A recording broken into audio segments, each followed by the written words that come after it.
नमस्कार, स्वागत है आपका लक्ष्य एक्सप्रेस में। मैं हूं आपके साथ रूबी और आइए करते हैं खबरों की शुरुआत। रिपोर्ट है जो सरकारी डॉक्यूमेंट्स है। मैं फिर से मध्य प्रदेश शासन और देश के केंद्र शासन को महाराष्ट्र सरकार द्वारा, महाराष्ट्र के स्वास्थ्य विभाग द्वारा दी गई रिपोर्ट 19/9 को भारत सरकार की सर्वप्रथम दिनांक, लिख लें सारा जना, सर्वप्रथम दिनांक 19/9/2025 को भारत सरकार की metropolitan surveillance unit MSU Nagpur Maharashtra द्वारा नागपुर के विभिन्न अस्पतालों में भर्ती छिंदवाड़ा जिले के बालकों की संदिग्ध एक्यूज्ड इंसेफलाइटिस सिंड्रोम AES से मृत्यु संबंधित प्रकरणों से अधिकता के बारे में जानकारी प्रेषित की गई। मतलब 19 तारीख पिछले महीने की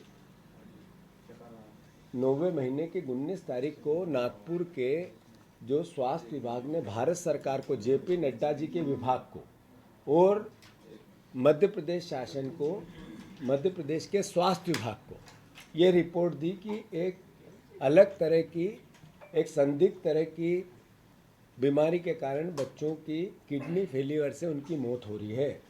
ये 19 तारीख से लेके पहला बच्चा जब एक्सपायर हुआ था वो तारीख थी 3/9 को पहला बच्चा एक्सपायर हुआ था।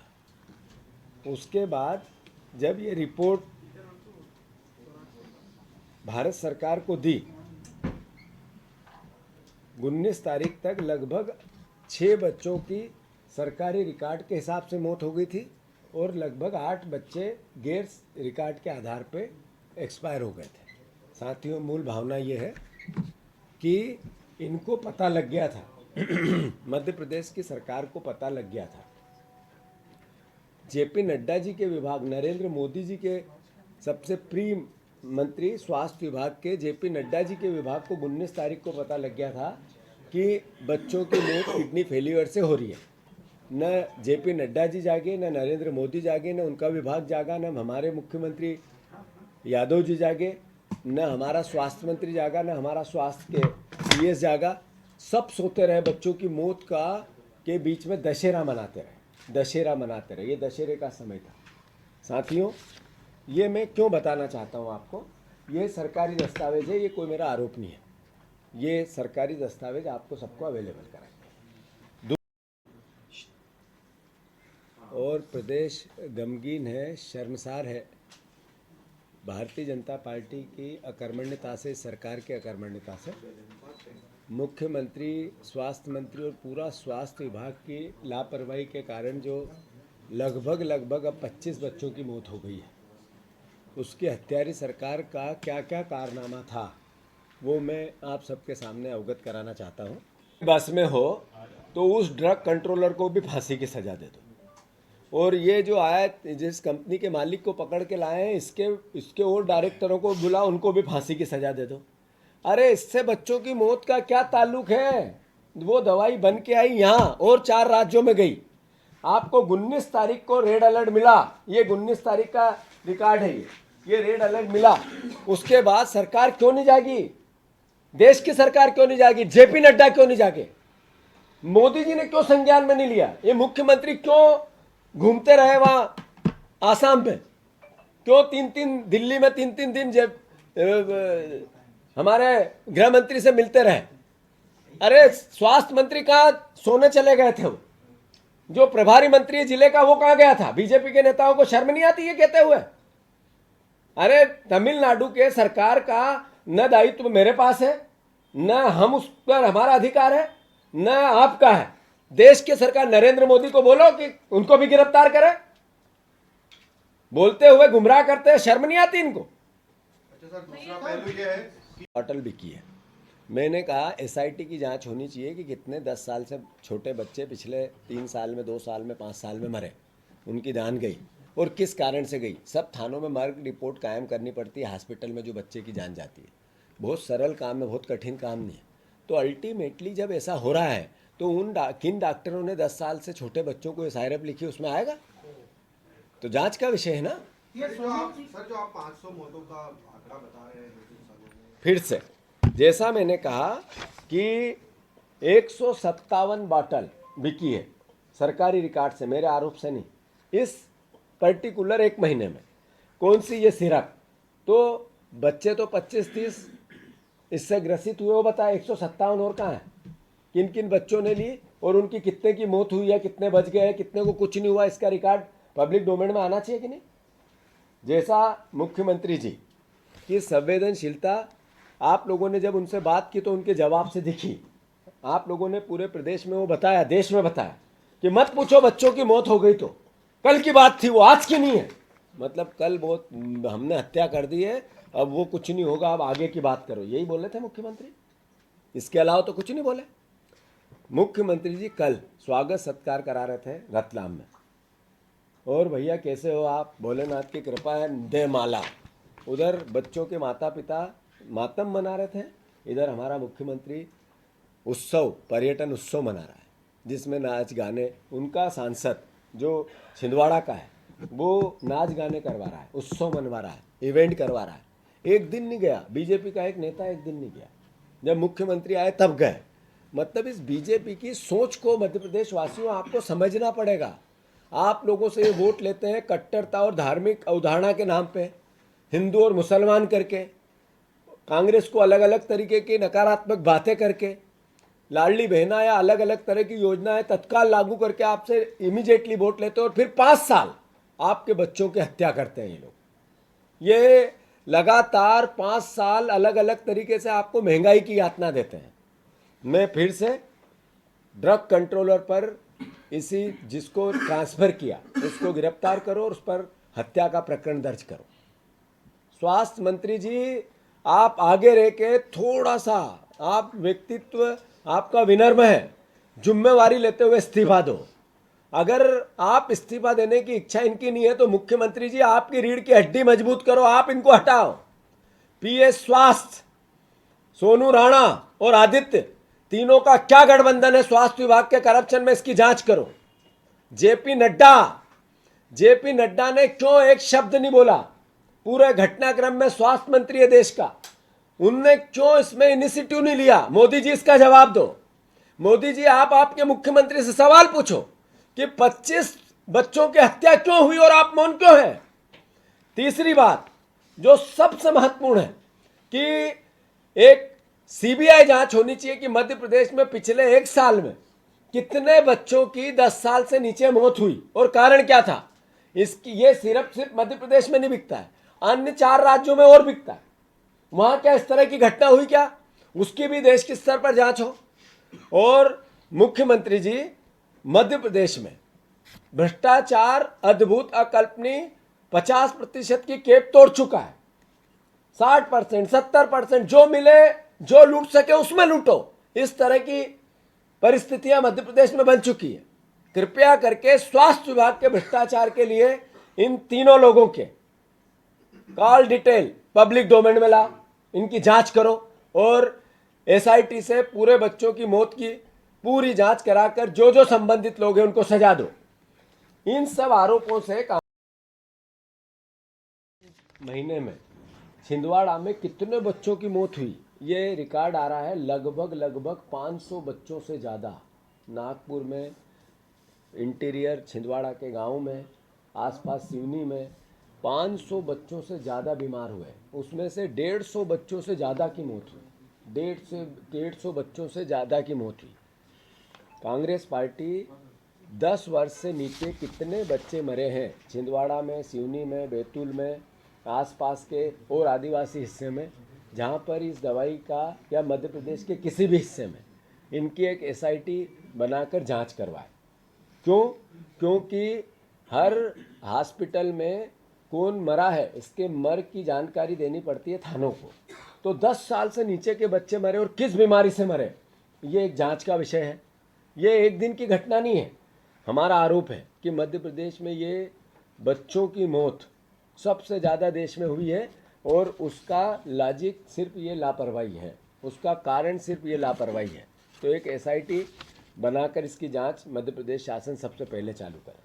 दूसरा, जो देश के प्रधानमंत्री जी जागते हुए बोलते हैं, भाषण देते हैं, दहाड़ते हैं कैमरों के सामने उनसे मेरा आग्रह है कि आपके मुख्यमंत्री से आप सवाल करें कि लापरवाही से 25 बच्चों की लगभग मौत क्यों हो गई, हत्या क्यों कर दी आपने।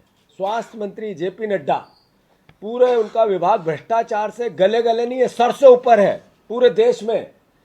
ये एक चित्र मैं देना चाहता हूँ, आप लोगों को बताना चाहता हूँ, ध्यान से देखो इसको आप। ये चित्र है, ये हमारे प्रदेश के स्वास्थ्य मंत्री हैं। इनसे एक जापान का डेलीगेशन मिलना है, जापान का डेलीगेशन मिलना है। ये डेलीगेशन को मिलवाने वाला कोई और नहीं है, सोनू राणा। ये किस विभाग का क्या कर्मचारी है, जरा बताओ। ये क्या समाज सेवी है स्वास्थ्य विभाग का, ये बताओ। ये सरकार का कोई किसी भी प्रकार का हिस्सा है, वो बताओ। ये क्या है सोनू राणा? ये सोनू राणा डेलीगेशन मिलाता है उसको। और जो जेपी नड्डा जी का मुख्य सचिव है या पर्सनल सचिव है आदित्य सिंह, इसके और आदित्य सिंह के कॉल रिकॉर्ड चेक करें सरकार और पब्लिक डोमेन में लाए। ये इसका किस्सा क्यों आया है? सोनू राणा ये विभाग चलाता है और जितनी सप्लाई होती है, जितनी जांचें होती है, जितनी अलग अलग तरीके के टेंडर होते हैं, उनमें सब में जेपी नड्डा जी का विभाग और ये व्यक्ति दोनों लिंक बने हुए हैं यहाँ के भ्रष्टाचारियों के। हमारे पीएस का, जो स्वास्थ्य विभाग का पीएस है यादव, उसका, सोनू राणा का और आदित्य का, तीनों के फोन रिकॉर्ड पब्लिक डोमेन में आना चाहिए, इसकी जांच होनी चाहिए, सीबीआई जांच होनी चाहिए। ये ऐसे ही नहीं हुआ है। ड्रग कंट्रोलर ने अगर जहर बेचने की अनुमति दी तो इसका मतलब है कि ड्रग कंट्रोलर ने बिना पैसे से ये जहर नहीं बिकने दिया। ये दवाइयाँ जो सप्लाई होती है पूरे मध्य प्रदेश में, ये दवाइयों को परमिशन मिलती है ड्रग कंट्रोलर के वहाँ से, ये बिना पैसे और बिना रिश्वत से मिलती है। वो जहर इनके माध्यम से बच्चों के पेट में गया। और डॉक्टर को गिरफ्तार करना यानी ये बताना कि हत्या हम करवाएंगे और दोषी डॉक्टरों को ठहराएंगे, ये इसके खिलाफ है कांग्रेस पार्टी। डॉक्टरों की कोई गलती नहीं होती है। डॉक्टर लिखता है जो शीशी पे, दवाई पे, उसकी टेबलेट की के स्ट्रिप पे लिखा होता है, उसके आधार पे दवाइयाँ लिखी जाती है। उसके अंदर डॉक्टर के पास जांच करने का कोई प्रोविज़न नहीं है, वो ड्रग कंट्रोलर के पास है। तमिलनाडु से संबंधित कंपनी के व्यक्ति को गिरफ्तार किया, मालिक को, उसको फांसी दो। पर ये ड्रग कंट्रोलर को क्यों छोड़ रहे हो आप, जो हत्या का मुख्य गुनहगार है?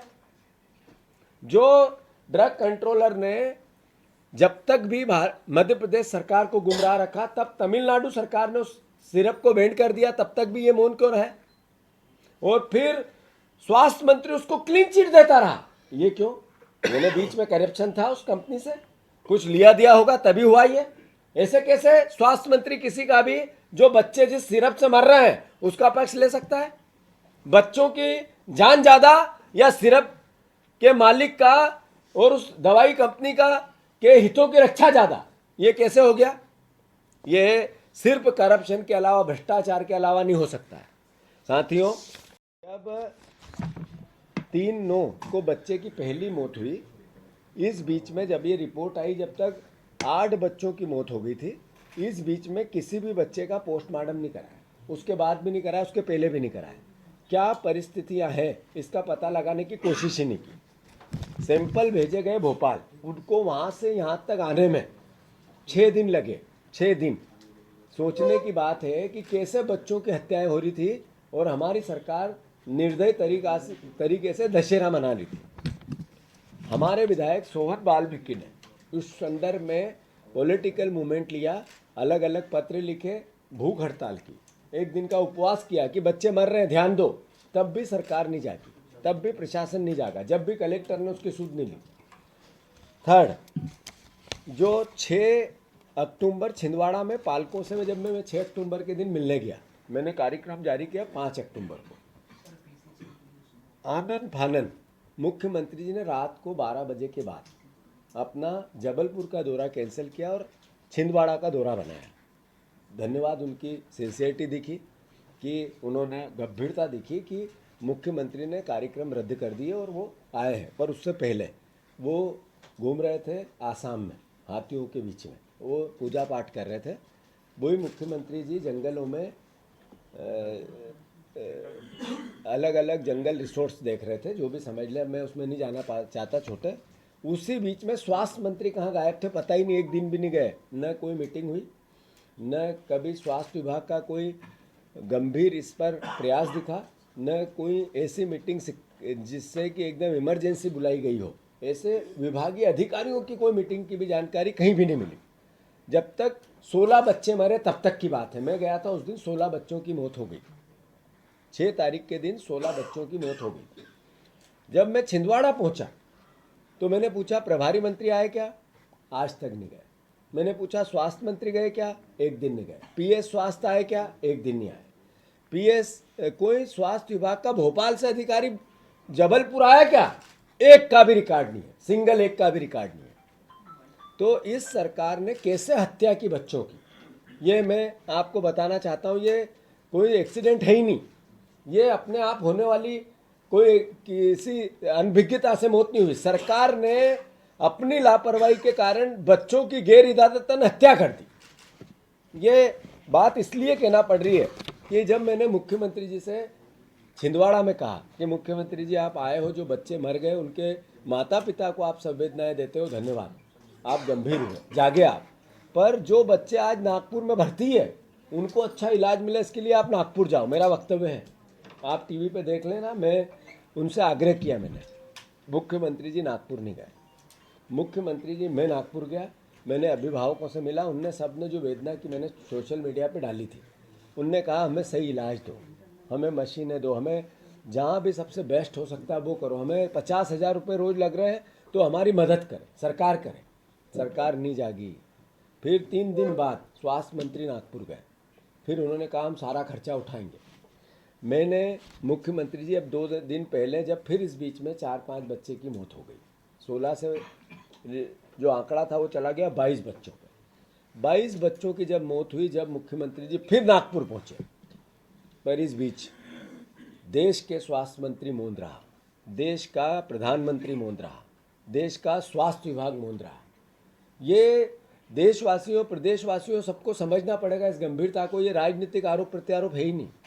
ये देश, आपके परिवार के में कोई छोटा 2 साल का बच्चा, उसकी तरफ देखो आप लोग, अपने रिश्तेदारी में अपने बेटे की, अपना पोता, अपना नाती, उसके तरफ देखो, वो कैसा खिलखिला रहा है। ऐसे ही बच्चे खिलखिला रहे थे और इलाज कराते कराते सिरप के माध्यम से उनको जहर दे दिया, और जहर देने वाले कोई और नहीं थे, हमारी सरकार के लोग थे। इसका ड्रग्स विभाग का जो कंट्रोलर होता है, उसकी ड्यूटी थी कि वो दवाइयों को जांचे समय समय पे, और वो ड्रग्स सप्लाई होती हो तो उनकी देखरेख करने का एक डिपार्टमेंट है, उसकी तनख्वाहें करोड़ों रुपए खर्च होते हैं इस पर। वो विभाग ने उस दवाई के नाम पर बच्चों को जहर दिया। इस बीच में पिछले 3 साल से फिर एक नई बात मैं अब आपको बताना, बस में हो तो उस ड्रग कंट्रोलर को भी फांसी की सज़ा दे दो, और ये जो आया, जिस कंपनी के मालिक को पकड़ के लाए हैं, इसके और डायरेक्टरों को बुला, उनको भी फांसी की सज़ा दे दो। अरे इससे बच्चों की मौत का क्या ताल्लुक है? वो दवाई बन के आई यहाँ और 4 राज्यों में गई। आपको 19 तारीख को रेड अलर्ट मिला, ये 19 तारीख का रिकॉर्ड है, ये रेड अलर्ट मिला। उसके बाद सरकार क्यों नहीं जागी? देश की सरकार क्यों नहीं जागी? जेपी नड्डा क्यों नहीं जागे? मोदी जी ने क्यों संज्ञान में नहीं लिया? ये मुख्यमंत्री क्यों घूमते रहे वहां आसाम में? क्यों 3-3 दिल्ली में 3-3 दिन जब हमारे गृह मंत्री से मिलते रहे? अरे स्वास्थ्य मंत्री कहाँ सोने चले गए थे? वो जो प्रभारी मंत्री जिले का, वो कहाँ गया था? बीजेपी के नेताओं को शर्म नहीं आती ये कहते हुए? अरे तमिलनाडु के सरकार का न दायित्व मेरे पास है, न हम उस पर हमारा अधिकार है, न आपका है। देश की सरकार नरेंद्र मोदी को बोलो कि उनको भी गिरफ्तार करे। बोलते हुए गुमराह करते हैं, शर्म नहीं आती इनको? अच्छा सर, कि तमिलनाडु का था, जो 2 कंपनियां हैं वो गुजरात की, उस पर एफआईआर तक अभी तक दर्ज नहीं की है। मैंने आपको ये चित्र बताने की क्यों आवश्यकता समझी? ये इसलिए कि ये सिंडिकेट है। जो दवाई नकली हो, असली हो, कम उसमें तत्व मिलते हैं बीमारी ठीक करने के, उसकी जांच नहीं होनी चाहिए, उस पर सिग्नेचर बिना जांच करे थ्रू ये ड्रग कंट्रोलर कर दे। स्वास्थ्य विभाग के सप्लाईओं के टेंडर में कौन सी कंपनी लेगी उसका क्या होगा? फिर हमें कमीशन कितना मिलेगा, मंत्री को कितना मिलेगा, पीएस को कितना मिलेगा, और जगह कितना बटेगा? कौन सी दवाइयाँ ज़्यादा लिखनी चाहिए, डॉक्टरों को इंस्ट्रक्शन कौन देगा? सरकारी हॉस्पिटल में कौन सी दवाइयाँ सप्लाई होगी, उसकी प्रक्रिया कौन करेगी? ये सब भ्रष्टाचार का ये जमघट है। इसमें एक मैंने कहा कि ये भाई साहब है जो ये चित्र बोलता है, मैं नहीं बोलता हूँ, ये चित्र ये क्या कर रहा है रीवा के हमारे आदरणीय मंत्री जी के पास, सोनू राणा, क्या किस बात पे है ये कोई चलती फिरती कहानी नहीं है कि आते से किसी ने फोटो खिंचा लिया, ये उनके ऑफिस का फोटो है और डेलीगेशन आया है जापान का, और आदित्य सिंह का और इसका रिश्ता क्या है?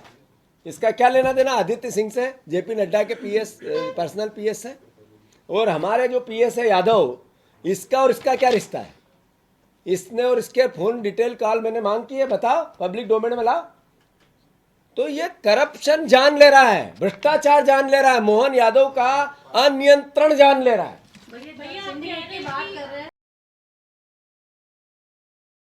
तो उसको लेकर कुछ आप लोगों को कुछ मिली है जानकारी? मैं आपसे ये पूछ रहा हूँ कि ये तो सरकार की जानकारी की 157 बाटल इस पर्टिकुलर पीरियड में बिकी एक महीने में, तो एक महीने की एवरेज 157, तो फिर पिछले 5 साल से बिकी रही है, तो एक में अगर 157 एक में है तो 1500 बाटल है लगभग एक ज़िले में बिकी है, तो सारे ज़िलों में कितनी बिकी? फिर एक महीने में इतनी बिकी तो एक साल में कितनी बिकी? एक साल में इतनी बिकी, तो इस पर्टिकुलर दवाई से या गुजरात से इस तरह के कंटेंट की जो दवाइयाँ आ रही उससे कितने बच्चों की मौत हो गई होगी? ये मर्ग 10 साल से नीचे के बच्चों को थानों में मिलेगा? तो यही तो एसआईटी की जांच का मामला है। तो जब इतनी बाटलें बिक्री थी, क्या 6 दिन में ही मर गए बच्चे?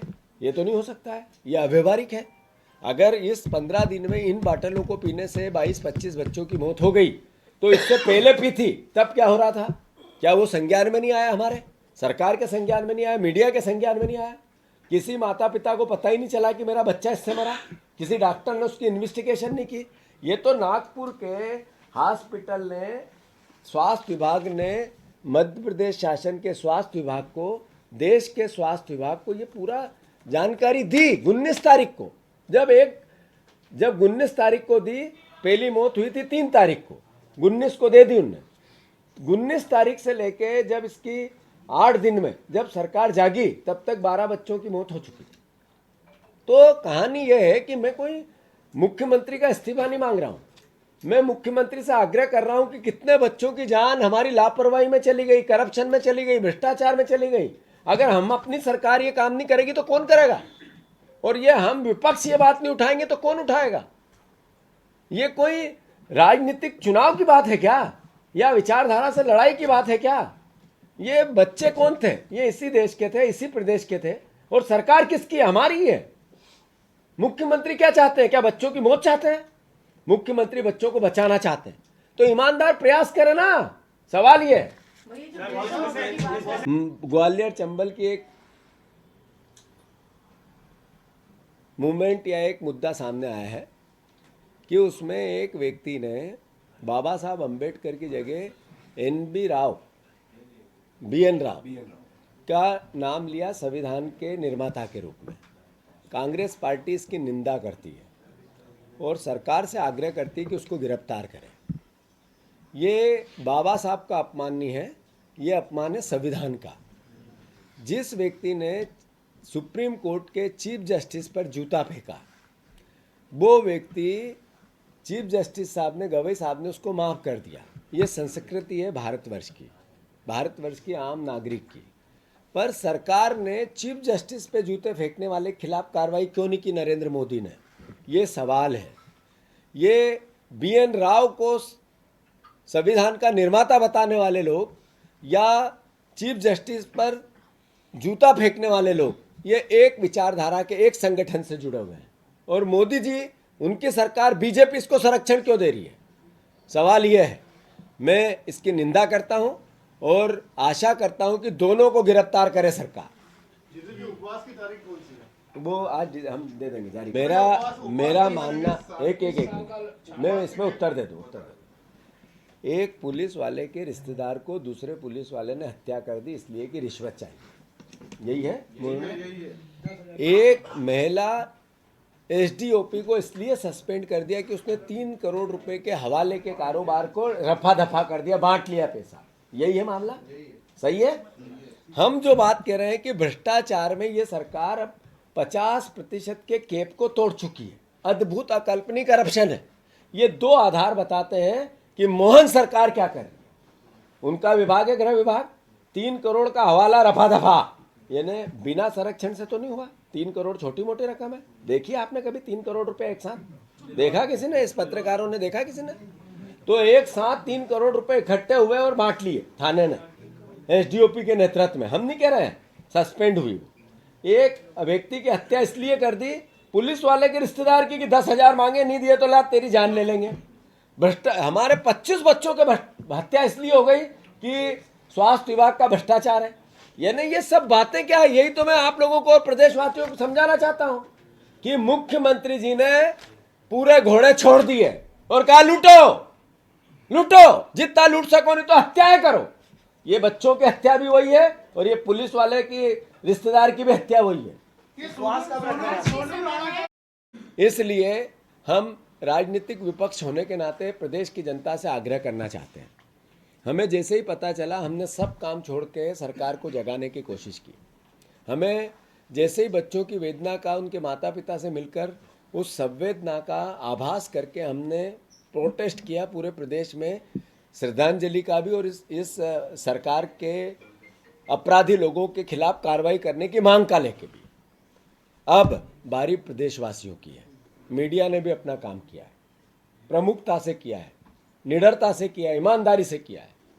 प्रदेशवासियों, आपसे मेरा आग्रह है, प्रार्थना है कि आपके घर में कोई छोटा बच्चा 5 साल का, 2 साल का, 3 साल का, उसके चेहरे तरफ देखो आप। 25 बच्चों की हत्या हो गई और आप कुछ नहीं बोलेंगे, घर में बैठे रहेंगे। आज इन बच्चों का नंबर है, कल हमारे बच्चों का नंबर आएगा।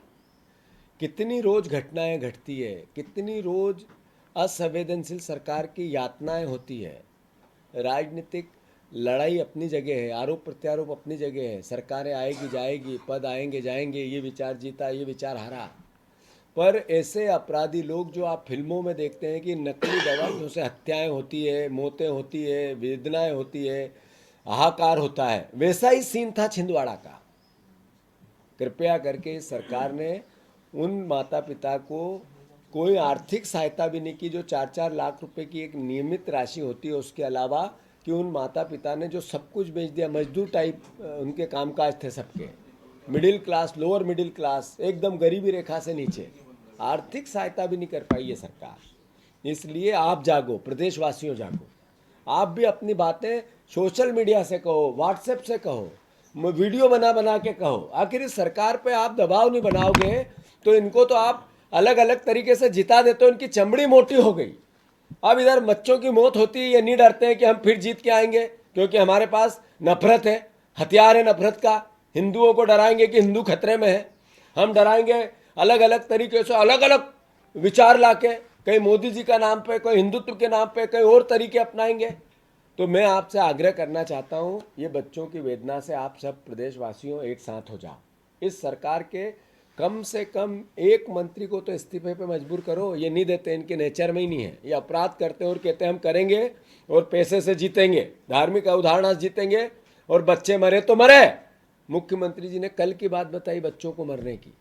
इसलिए आप सबसे आग्रह, इसमें सहयोग करो। कांग्रेस पार्टी जितने बच्चों के हॉस्पिटल है, जितने बच्चों के हॉस्पिटल है, वहाँ एक दिन का उपवास रखेगी। एक दिन का उपवास। जितने बच्चों के प्रदेश में हॉस्पिटल है वहाँ हम एक दिन का उपवास रखेंगे, श्रद्धांजलि देंगे उन बच्चों को। इन अपराधियों को सजा मिले, अगर सरकार नहीं दे पाए तो ईश्वर दे, इसकी प्रार्थना करेंगे।